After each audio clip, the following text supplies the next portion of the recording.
Hello বন্ধুরা, আমি তোমাদের কাছে পনির দিয়ে একটা নতুন মিষ্টি রেসিপি তোমাদের কাছে নিয়ে এসেছি। এখানে দেখো, পনিরকে ভালো করে আমি মেখে নিয়েছি। এখানে তিলকে আমি শুকনো কড়াইয়ে ভেজে নিয়েছি, হালকা করে দেখো ভেজেছি, নিয়ে মিক্সিতে গুঁড়ো করে নিয়েছি। এখানে কিশমিশকে ছোট ছোট টুকরো করে কেটে নিয়েছি। কাজুকে দেখো এখানে গুঁড়ো করে নিয়েছি, আধ ভাঙা করে নিয়েছি। এখানে দেখো 3 চামচ গুঁড়ো দুধ রয়েছে। এখানে শুকনো নারকেলকে আমি কড়াইয়ে শুকনো নেড়ে নিয়েছি। এখানে দেখো 1 বাটি চিনির গুঁড়ো রয়েছে। এখানে এলাচ গুঁড়ো রয়েছে। এখানে দেখো খোয়াকে আমি গ্রেট করে নিয়েছি। এবার দেখো একটা বোলের মধ্যে আমি পনিরটা নিয়ে নিচ্ছি। এবার দেখো খোয়াটা দিয়ে দিচ্ছি, রোস্টেড নারকেল গুঁড়োটা দিয়ে দিচ্ছি, তিল দেখো গুঁড়ো করে রেখেছিলাম সেই তিলটা দিয়ে দিচ্ছি, দেখো গুঁড়ো করে রেখেছি কাজুটা দিয়ে দিচ্ছি, আর দেখো কিশমিশ দিয়ে দিচ্ছি। এবার দেখো আমি সব একসাথে মাখিয়ে নিচ্ছি। দেখো গ্যাসে কড়াই বসিয়েছি, কড়াই দেখো গরম হয়ে গেছে। এবার আমি 2 চামচ ঘি দিয়ে দিচ্ছি। ঘিটা দেখো মেল্ট হয়ে গেছে। এবার আমি মাখা পনিরটা দিয়ে দিচ্ছি।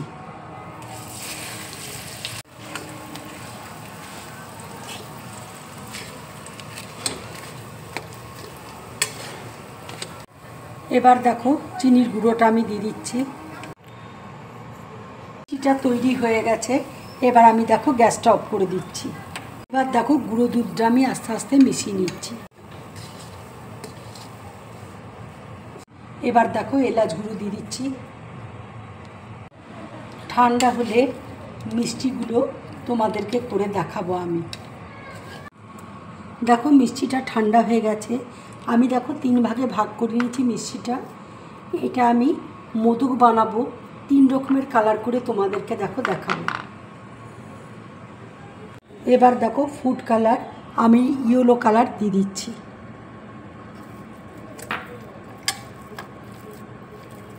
ঠিক দেখো কালারটা এরকম এসছে। এবার দেখো গ্রিন কালার একটু ফুড কালার আমি দিয়ে দিচ্ছি। দেখো কালারটা ঠিক এরকম এসছে। দেখো আমি গ্রিন কালার করে নিয়েছি। এবার দেখো রেড কালার একটু দিয়ে দিচ্ছি।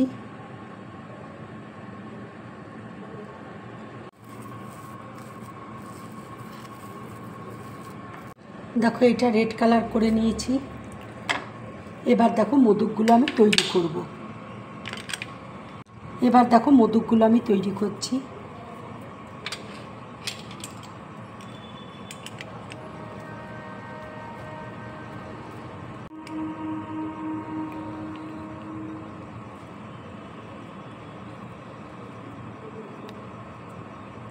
এবার দেখো কাজু একটু দিয়ে দিচ্ছি, কিশমিশ দিয়ে দিচ্ছি,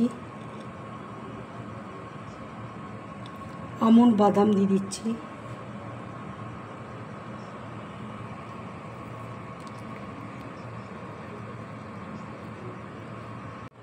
দেখো এবার আমি খুলে নিচ্ছি।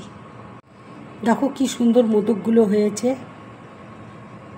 দেখো কত সুন্দর মোদকটা হয়েছে। ঠিক এইভাবে তোমরা মোদকগুলো করবে। এবার দেখো একটা লাল করে তোমাদেরকে দেখাচ্ছি। এবার দেখো আমন্ড বাদাম আমি দিয়ে দিচ্ছি, কাজু দিয়ে দিচ্ছি, কিশমিশ দিয়ে দিচ্ছি।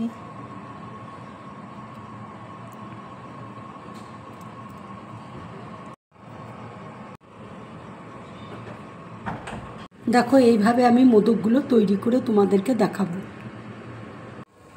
বন্ধুরা, তোমরা এইভাবে মোদকের মিষ্টি বানিয়ে বাড়িতে খাবে আর আমাকে কমেন্ট করে জানাবে তোমাদের কেমন লাগলো।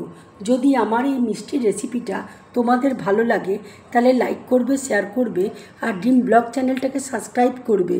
তোমরা বেশি করে কমেন্ট করবে, তাহলে আমার খুব ভালো লাগবে। নমস্কার।